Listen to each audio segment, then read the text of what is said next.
Bringing together artists working across media including beadwork, embroidery, drawing, printmaking, sculpture, and hydroponics, the Botanical Turn examines how botanical imagery has been used to explore issues of agency, identity, gender, empowerment, and colonization. In recent years, there has been a proliferation in the use of botanical imagery in contemporary art to explore complex ideas and to articulate embodied knowledge.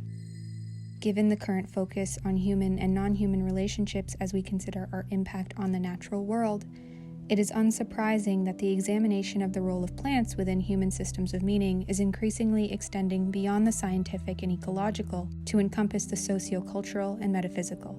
As Donna Haraway reminds us, no species acts alone. Quote, "We have a mammalian job to do with our biotic and abiotic sympoeitic collaborators, colaborers, who and whatever we are, we need to make with, become with, compose with, the earthbound." Each of the artists in this exhibition considers interspecies relationships between humans and plants through various perspectives, be they concerned with the making of kin, self-determination, or critique of use value. Sarah Maloney applies a feminist lens by considering the scientific, cultural, and economic values of botanical specimens. Her sculpture Collapse takes inspiration from the first documented market crash. In the 1630s, the Dutch were consumed by a tulip mania that saw a single tulip bulb inflated to be worth as much as a good house. As with all artificially inflated markets, it collapsed. The piece also speaks to environmental collapse, Freud and psychoanalysis, Victorian notions of women's hysteria, and even postcoital collapse. In her series Collect Arrange, Maloney pairs images of vases from the British Museum's online database with casually arranged flowers to create embroidered still-life compositions that reference floral painting, another genre of women's work. Activities often considered merely domestic and social rather than public and political stand in contrast to the history of collecting for museums, an activity historically dominated by men.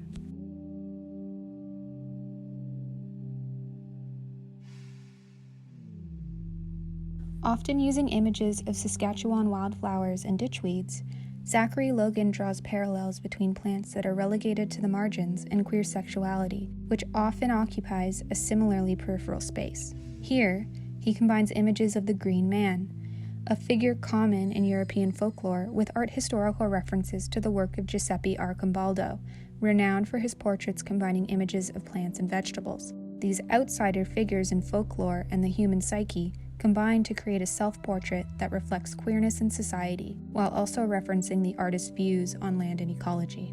With this monumental work, Logan presents a dark tangle of vegetation, encouraging us to view a landscape from multiple vantage points simultaneously. This work's title references the first line of Dante's Divine Comedy, in English translating to, quote, "Midway upon the journey of our life, I found myself within a forest dark, for the straightforward pathway had been lost." The extraordinary The Land is the Word is the Land cape was created by Toronto-based designer ZOFF with Luxe ready-to-wear and worn by musician Jeremy Dutcher for his performance at the 2019 Juno Awards in London, Ontario. The cape combines floral embroidery and Cree-syllabics, which translate to "We will succeed," celebrating the protectors of this earth, Dutcher and the Wolastoqey peoples, and to inspire all nations, faiths, sexualities, and gender identities.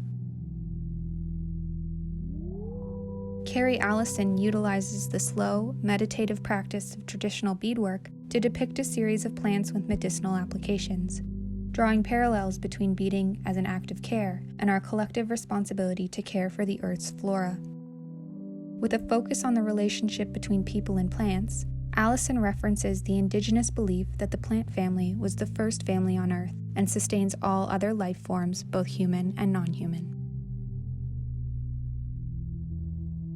Focusing on maligned and overlooked common weeds, Amanda White examines the use of language and rhetoric around such species, in particular, the distinctions between the categories of introduced, invasive, and noxious, and examines the language used to describe them in the context of settler and indigenous relationships, nationalism, and xenophobia. These weeds are stepped on, crushed, and often unwelcome, yet they persevere. Some have been improperly categorized. Each is loathed for its tenacity, despite providing medicinal value and serving as a valuable resource for pollinators. Paul Chartrand engages with environmental issues through the construction of sculptural life support apparatuses populated with living plants. Here, he critiques a human-centered view of plants, positioning science in relation to gender and use value as it relates to cannabis cultivation in particular. An unpollinated sensimilla clone, valued for its medicinal value rather than its reproductive one, is reflected by mirrors to create a seemingly infinite field of virgin plants.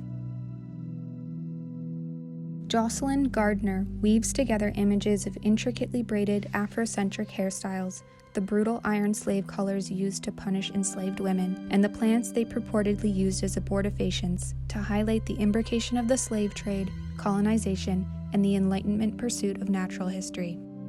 This project specifically references the diary of Thomas Thistlewood, noteworthy not only as a record of the colonial realities of 18th century Jamaica, but also as a document of the appalling sexual violence and exploitation that one man inflicted on the women over whom he held power.